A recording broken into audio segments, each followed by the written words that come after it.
Hi student, क्या हाल चाल, कैसे आप सभी लोग। Once again welcome back to your own channel .com, a one stop solution for all science material. So these days हम लोग क्लास 9th की योद्धा सीरीज के साथ लाइव चल रहे हैं, जहाँ पे हम लोग क्लास 9th की फिजिक्स, केमिस्ट्री, बायोलॉजी ले रहे हैं।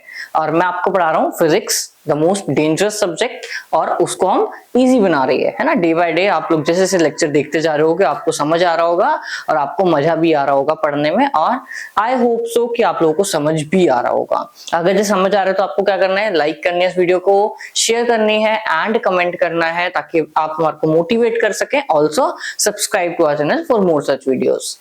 इसी चैप्टर नंबर 3 है, चैप्टर नंबर 2 है ये फिजिक्स का, आपका पार्ट नंबर 3 है, force and loss of motion. और इसके 2 पार्ट ऑलरेडी अवेलेबल है चैनल के ऊपर। अगर जो आप लोगों ने अब तक नहीं देखे, आप आई बटन को क्लिक करिए, आप सीधा वहां पे प्लेलिस्ट पे रिडायरेक्ट हो जाएंगे और वहां से आप हमारे पूरी सीरीज को देख सकते हैं फिजिक्स की, या फिर आप पूरी योद्धा सीरीज को भी देख सकते हैं, जहां पे फिजिक्स, केमिस्ट्री, बायोलॉजी तीनों के लेक्चर्स अवेलेबल हैं। आज हम लोग पार्ट 3 लेके आए हैं इसका। पार्ट 1 में हम लोगों ने फोर्स के बारे में स्टडी किया था, फोर्स क्या होता है, कितनी तरह के फोर्सेस होते हैं and what are the different effects of forces.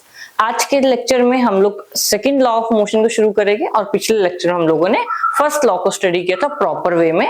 और फर्स्ट लॉ की हम लोगों ने डेफिनेशन देखी थी, इनर्शिया देखा था क्या होता है, और मास के बारे में देखा था। आज हम लोगों ने सेकंड लॉ को पढ़ना है।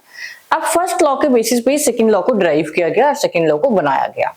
सो फर्स्ट लॉ क्या कहता था कि कोई बॉडी अगर जो रेस्ट पे है तो रेस्ट पे रहेगी, कोई बॉडी अगर जो मोशन पे है तो मोशन में रहेगी, अनटिल और अनलेस उस पर कोई एक्सटर्नल फोर्स अप्लाई नहीं होता है ना। तो वही से उसी चीज को स्टडी किया न्यूटन ने फर्दर एंड देखा कि अगर जो आपको किसी बॉडी को मूव करना है तो आपको उसे क्या देना है, वेलोसिटी देनी है ना। आपको उसे वेलोसिटी प्रोवाइड करनी पड़ेगी, या फिर आपको एक्सेलरेट करना पड़ेगा उस बॉडी को किसी भी तरीके से एक्सटर्नल फोर्स के माध्यम से। जब वेलोसिटी दोगे तो एब्सोल्युटली एक्सेलरेशन उस पर आएगी ही आएगी। तो बेसिकली आपको वेलोसिटी प्रोवाइड करनी पड़ रही है। और एक और चीज नोटिस करी कि जितनी भारी चीज होगी उतनी ज्यादा वेलोसिटी देनी पड़ेगी, उतना ज्यादा तेज धक्का मारना पड़ेगा, है ना।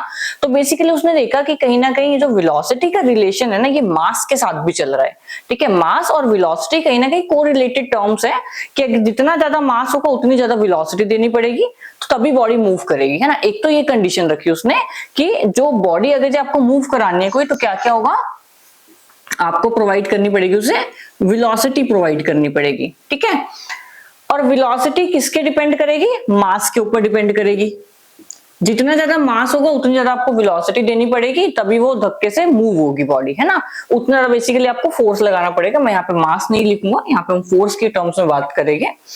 वही सेकेंड चीज उसने देखी कि लेट अस एग्जांपल लेते हैं, एक कार है, आप एक कार को धक्का मारने की ट्राई कर रहे हो। ठीक है, बहुत बड़ी कार है जो नॉर्मल होती है, 5 सीटर ले लो, 7 सीटर ले लो, आपकी मर्जी है, जो भी आप पे है।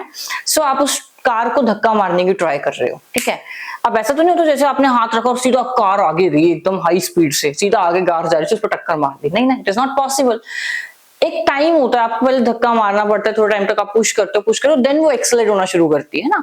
तो बेसिकली यहाँ पे एक और चीज का रिलेशन आ गया कि टाइम पे भी डिपेंडेंट है कहीं ना कहीं। जो फोर्स है वो किस पे डिपेंडेंट है, टाइम पे भी डिपेंडेंट है। सो force is dependent on time also.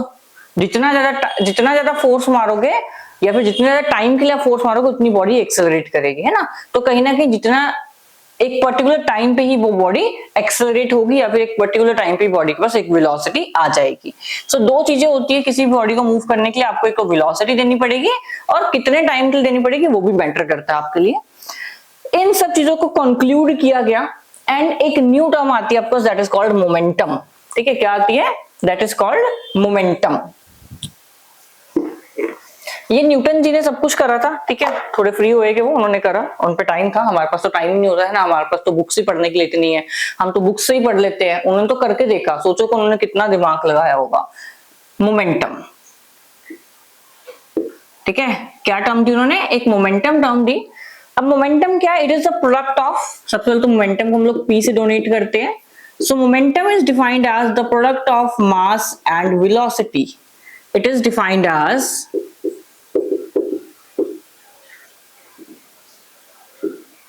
the product of mass and velocity। ठीक है, तो क्या होता है momentum? The product of mass and velocity. ये सिंपल सी डेफिनेशन है इसकी, और यही आपके पेपर में आ भी सकती है। देन यूनिट्स की बात करें, इसकी कोई एज सच किसी साइंटिस्ट के नेम पे यूनिट नहीं है, सिंपल यूनिट बनती है जैसे मैंने आपको सिखाया है। मास की जो यूनिट होती है केजी, वेलोसिटी की होती है मीटर सेकंड -1, तो रिजल्टेंट यूनिट क्या आ गई? केजी मीटर सेकंड -1 आपकी यूनिट होगी किस चीज की? मोमेंटम की। ठीक है, तो दो चीजें कंक्लूड की थी हमने, एक तो आपको वेलोसिटी देनी पड़ रही है ना, फोर्स लगाना पड़ रहा है बेसिकली किस चीज को मूव कराने के लिए, और फोर्स किससे डिपेंडेंट है? वेलोसिटी के ऊपर डिपेंडेंट है, और टाइम के साथ भी डिपेंडेंट है। तो इन सब चीजों को कंक्लूड किया गया, दोनों स्टेटमेंट्स को मर्ज किया गया, और न्यूटन जी ने एक लॉ प्रपोज कर दिया। जो लॉ क्या कहता है, आई होप सो ये क्लियर होगा। मोमेंटम में से ज्यादा नहीं है आपके पास, बट मोमेंटम की एप्लीकेशन जरूर आएगी आपके पास। अभी जो सेकंड लॉ है ना, बहुत इंपॉर्टेंट लॉ है, क्योंकि सेकंड लॉ से आप फर्स्ट लॉ को ही प्रूव कर सकते हो, और सेकंड लॉ को भी थर्ड लॉ को भी प्रूव कर सकते हो। डेरिवेशन भी आएगी अभी इसकी, ठीक है, इंपॉर्टेंट है ये। अब सेकंड लॉ क्या कहा? सेकंड लॉ ऑफ मोशन ने क्या कहा? Let us see that. According to second law of motion, the force applied on a body, the force applied on a body is directly proportional to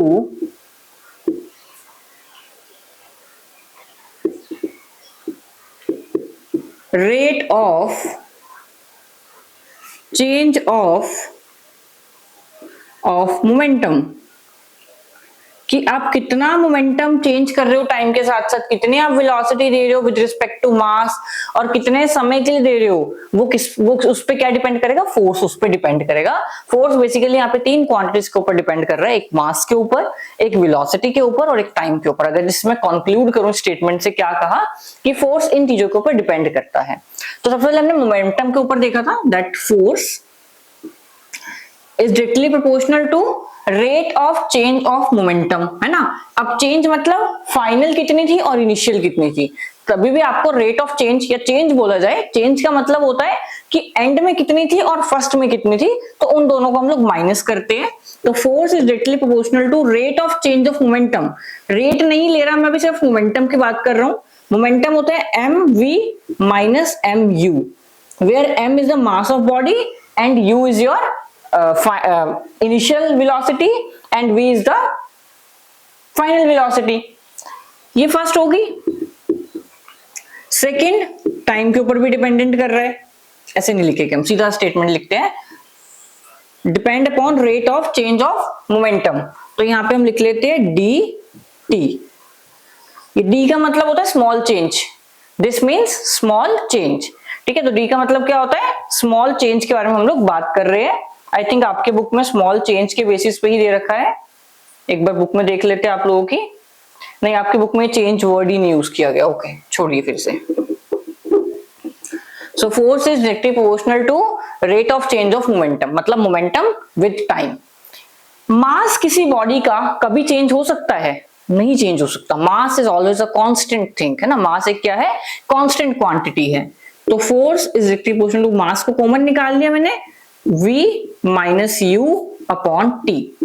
अब जब क्योंकि mass change नहीं हो सकता, तो मास बिल्कुल सेपरेट हो जाएगा, m अलग आ जाएगा। सिर्फ टाइम के साथ क्या चेंज हो सकती है? वेलोसिटी चेंज हो सकती है। And change of velocity with time, rate of change of velocity is what? Acceleration. आप लोग पीछे पढ़ चुके हो, ठीक है। क्या होती है v minus u upon t? क्या है यहाँ पे? मैंने इसको रिप्लेस कर दिया, किससे? a से रिप्लेस कर दिया। दैट इज वाई यहाँ पे मैंने क्या लिखा? एम ए लिख दिया इसे।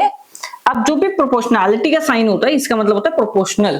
ठीक है, मतलब क्या है? अगर जब आप मास बढ़ाओगे तो फोर्स बढ़ेगा, एक्सेलरेशन बढ़ाओगे तो फोर्स बढ़ेगा। ठीक है, अब प्रोपोर्शनैलिटी का साइन हटाने के लिए फिजिक्स में एक रूल होता है, आप आगे भी इसे नोटिस में अपने माइंड में रखना, कि जब भी कभी भी आप ये साइन हटाओगे, आपको एक कांस्टेंट वैल्यू यहाँ पे ऐड करनी पड़ेगी।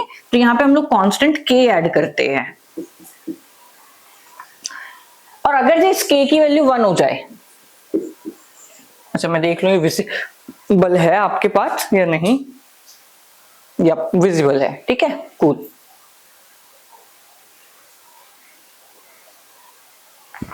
ठीक है, तो अगर ये k की वैल्यू 1 कर दूं, if k is equal to 1, k 1 हो गया तो क्या हो जाएगा, F is equals to ma, and this is what जो मैंने आपको फर्स्ट लेक्चर में पढ़ाया था, फोर्स का formula, that force is equal to mass into acceleration, and इसकी यूनिट क्या होती है, newton is a normal unit, ऐसा यूनिट है। और अगर जब मैं आपको केजीएस यूनिट में बात करूं तो KG metre second -1 KMS system में बात करूं तो, ठीक है। तो this is all about the derivation of formula from second law of motion. Very important question of 3 to 5 marks, ठीक है। 3 to 5 मार्क्स में क्वेश्चन आता है, show how mass and acceleration is related to force using the second law of motion. So this is very important question, आप लोगों को ये आना चाहिए। एक बार देख लीजिए, फिर से रिवाइज करवा देता हूँ। According to statement, force is directly proportional to rate of change of momentum. Momentum is what? Mass into velocity. तो mass into final velocity minus mass into initial velocity upon time.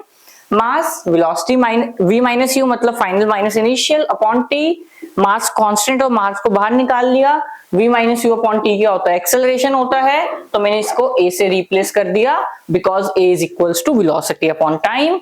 और अगर ये proportionality का sign हटाना है तो हमें कोई कांस्टेंट इंट्रोड्यूस करना पड़ेगा, k को एज अ कांस्टेंट यहाँ पुट किया गया है, then f is equals to ma आपका प्रूफ हो जाता है यहां से, ठीक है। This is mathematical expression for second law of motion. इसके बाद हम लोग second law of motion को यूज करके आपका first law को derive करेंगे, ठीक है। second law को यूज करके क्या यूज करेंगे हम, first law को derive करेंगे हम।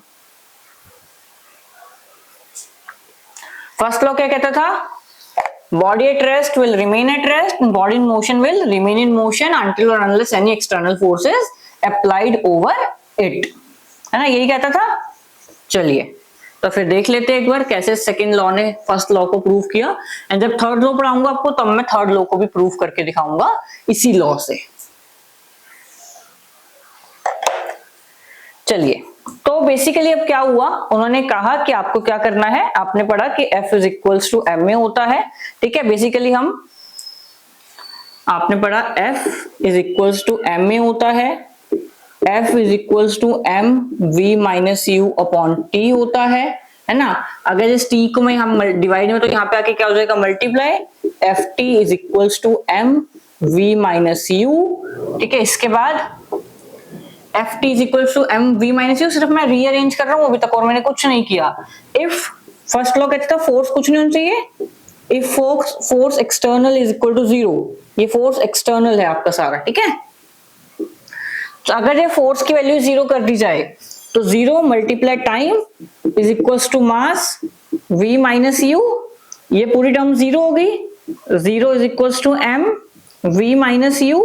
क्या कभी किसी बॉडी का मास 0 हो सकता है, नहीं हो सकता। Mass of a body can never be 0। अगर ये मास ही नहीं तो वो मैटर ही नहीं है, बॉडी ही नहीं है।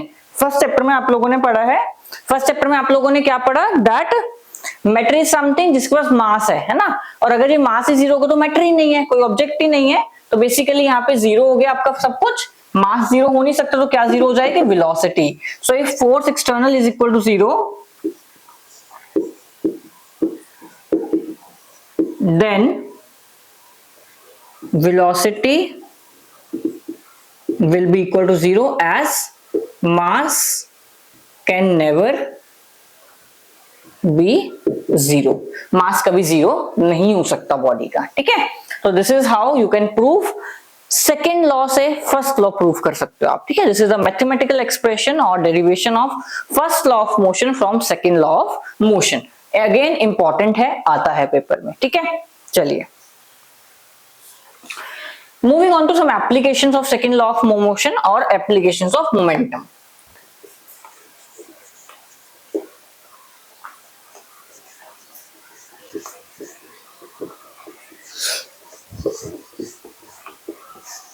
चलिए applications of momentum.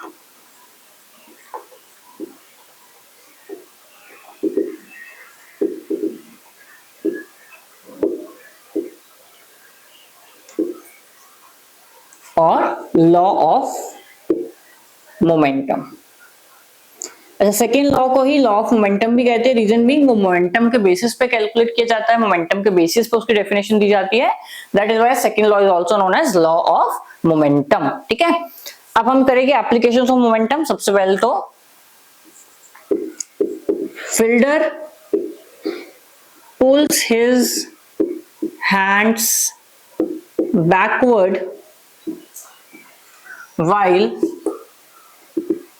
catching a ball। Cricket देखते हो सारे?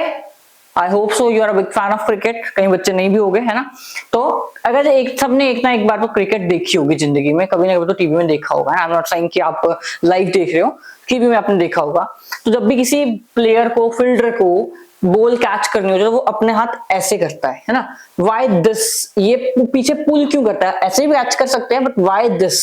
ऐसे क्यों करते हैं? तो वो बेसिकली मोमेंटम के ऊपर ड्राइव होता है। मोमेंटम के बेसिस पे उसकी एक्सप्लेनेशन होती है, क्योंकि आपको पता है that force is directly proportional to rate of change of momentum. मैं पी लिखूंगा सीधा और टी के लिए टाइम लिखूंगा। ठीक है, सीधा मैं पी लिख रहा हूं मोमेंटम को और टाइम लिख रहा हूं टी को। और मोमेंटम क्या होती है? mv upon T. यही पढ़ा हमने सेकंड लॉ से, that force is directly proportional to momentum per unit time. ठीक है, rate of change of momentum. अब क्योंकि जो बॉल आ रही है उसकी वेलोसिटी क्या है? बहुत ज्यादा है। क्या है? वेलोसिटी बहुत ज्यादा है। और अगर जब वो आपके हाथ पे हिट करती है तो फोर्स भी क्या लगाएगी? ज्यादा, बिकॉज डायरेक्टली प्रोपोर्शनल है। फोर्स ज्यादा तो वेलोसिटी भी ज्यादा, और वेलोसिटी ज्यादा तो फोर्स भी ज्यादा। बट प्लेयर क्या करता है? दिमाग यूज करता है, साइंस यूज करता है। वो अपने हाथ को पीछे खींचते हैं ताकि क्या बढ़ जाए? टाइम इंक्रीज हो जाए। क्या बढ़ जाए? टाइम इंक्रीज हो जाए। अब जब टाइम इंक्रीज हो जाएगा तो क्या चीज कम हो जाएगी? फोर्स कम हो जाएगा। As time increases force decreases, as time increases force decreases, and as a result velocity decreases, so player or fielder can safely catch ball without any injury। ठीक है, कोई बिना चोट लगे वो बॉल को इजीली कैच कर सकता है। Again 2 to 3 marks explanatory question, very important question. आपको इसके बेसिस पे एक्सप्लेन करना पड़ेगा। ठीक है, आई होप सो बहुत अच्छे से मैंने समझाया है, आपको क्लियर होगा।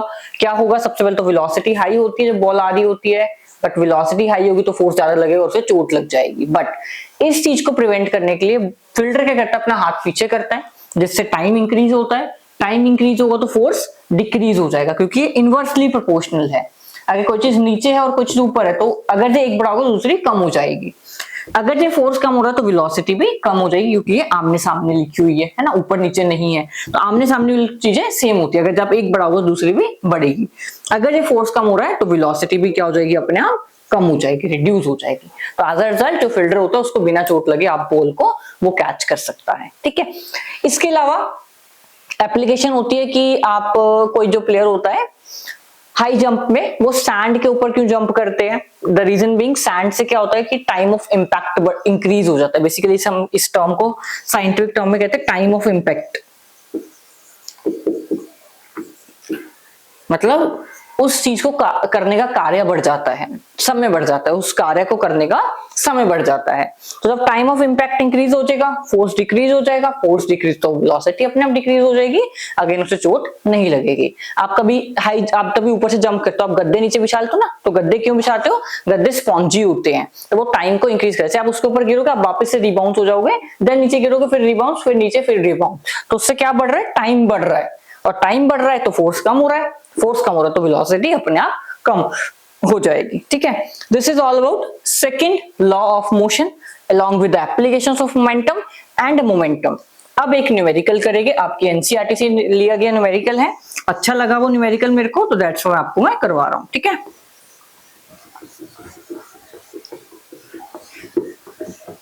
चलिए अब न्यूमेरिकल मुझे देखना पड़ेगा सामने स्क्रीन से। तो एक बार क्वेश्चन लिख लेते, देन हम लोग सॉल्व खुद करेंगे, ठीक है। देखो भाई क्वेश्चन तो मैं फ्रेम कर सकता हूँ, ठीक है, मैं यहाँ पे फ्रेम कर दूं क्वेश्चन, बट मेरे को एनसीईआरटी करानी है आपको भी, ठीक है, तो दैट्स व्हाई मैं यहाँ पे स्क्रीन देख रहा हूँ, अदरवाइज देयर नो यूज, ठीक है। चलिए, a constant force act on a object of mass 5 kg,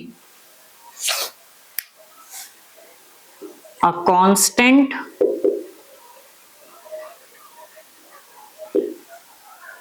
force act on an object on an body लिख लेते हैं of 5 kg for a duration of 2 seconds, for a duration of 2 seconds, it increases the object's velocity from, it increases the object velocity from 3 meter second minus 1 to 7 meter second minus 1. Find the magnitude of force. This is first part. Second part क्या करें? Now if the force was applied for a duration, now if the force was applied for a duration of 5 seconds, what would be the final velocity? Quite interesting question यार, एक ही question में उन्होंने घुमा दिया आप लोगों को और उन लोगों ने दो चीजें आपसे कैलकुलेशन करने को बोल दिया, ठीक है। सो लेट अस सी क्या होगा। यहाँ पे गिवन देखते हैं सबसे पहले constant force act on a body of 5 kg। 5 kg क्या होता है? मास। तो आपको क्या दे दिया? मास, मास ऑफ अ बॉडी। ये जब इरेज करते हैं ना तो उसको अल्कोहल रह जाता है इसके ऊपर थोड़ा सा, और उसके वजह से वो लिखा नहीं जाता, ठीक है। तो मास ऑफ अ बॉडी क्या होता है? क्या गिवन है क्वेश्चन में? 5 kg for a duration of 2 seconds. Time कितना दे दिया? अब मैं सिर्फ फर्स्ट पार्ट सॉल्व करूंगा, तो यहां तक फर्स्ट पार्ट है, इससे आगे क्वेश्चन फ्लिप हो गया सेकेंड क्वेश्चन में। It increases the object velocity from this to this, मतलब इनिशियल कितनी है? 3 मीटर सेकेंड माइनस 1 और फाइनल कितनी है? 7 मीटर सेकेंड माइनस 1। कह रहे find the magnitude of force, मतलब फोर्स की वैल्यू निकाल के बताइए। मैग्नीट्यूड का मतलब होता है वैल्यू, डायरेक्शन नहीं चाहिए उनको। आपको लगता है F is equals to ma है, बहुत सही है फॉर्मूला, आपको पढ़ाया ही गया है, बट अभी हमने एक और चीज पढ़ी, that F is equals to m v minus u upon t। अभी हमने पढ़ा ये फॉर्मूला, ये फॉर्मूला यहाँ पे अप्लाई होगा क्योंकि यहाँ पे a आपको नहीं पता। m क्या है? 5, v क्या है? 7, 3, टाइम क्या है? 2, 3, 4, 5, 6, 7, 4, तो होगा 40, 5 4 जा 40, सॉरी 5 4 जा 20। 2 मिनट, कितना बना? 3, 4, 5, 6, 7, 4, 4 5 जा 20 upon 2, that is equals to 10 newton. तो आपका आंसर आ गया that force of 10 newton is applying on a body of 5 kg for a duration of 2 second such that it can increase its velocity from 3 to 7। ठीक है, ये first part solve हो गया question का। सेकंड पार्ट के लिए यहां पे कर देते हैं, वो कह रहे हैं सब कुछ सेम देना है बट आपको फाइनल वेलोसिटी निकालने की कितनी हो जाएगी बॉडी की, अगर जे हम लोग टाइम को कितना करते हैं 5 सेकेंड, मतलब बाकी सब कुछ सेम रखना है आपने, बस टाइम को क्या कर देना है, इंक्रीज कर देना है। So first equation of motion, हम लोगों ने इक्वेशंस ऑफ मोशंस पढ़ी थी पीछे, v is equals to u plus at, या तो ये लगा लीजिए नहीं तो ये फॉर्मूला भी हम यूज कर सकते हैं, हम ये वाला नहीं करेंगे, हम ये करेंगे f is equals to m v minus u upon t। ठीक है, एफ आपका सेम रहेगा बॉडी के ऊपर, ठीक है, एफ की वैल्यू आपकी 10 रहेगी, मास 5 ही रहेगा, मास तो चेंज नहीं हो सकता, वी हमें पता नहीं, यू हमारा सेम रहेगा 3 और टाइम कितना कर दिया 5 कर दिया, ये 5 से 5 कट, ठीक है, 10 is equals to v minus 3 यहां प्लस का हो जाएगा, 13 मीटर सेकेंड माइनस 1 वेलोसिटी। अगर जो आप यही 5 सेकेंड के लिए फोर्स अप्लाई करते तो आपकी वेलोसिटी कितनी हो जाती, 13 metre second minus 1 final velocity. I hope so आपको ये क्लियर होगा। This is all about today session, आज इतना ही करेंगे, इसके बाद एक 4 पार्ट आएगा इस चैप्टर का, जिसमें हम लोग इस चैप्टर को वाइंड अप करेंगे, कंक्लूड करेंगे और थर्ड लॉ ऑफ मोशन को स्टडी करेंगे। फोर्थ तो बना ही नहीं है ना, आप में से कोई बना सकते हो तो बना लीजिए और हमें भी बताइएगा जरूर, we are excited for that. So this is all about today session. अगर ये सेशन अच्छा लगा हो तो लाइक कीजिए, सब्सक्राइब कीजिए एंड शेयर कर दीजिए अपने फ्रेंड्स के बीच में, ताकि आप हमारे साथ ग्रो कर पाए और हमारी हेल्प कर पाए हमें ग्रो करने में। Your motivation is our motivation, ठीक है। That's all for the time. Thank you for your time and have a great day ahead.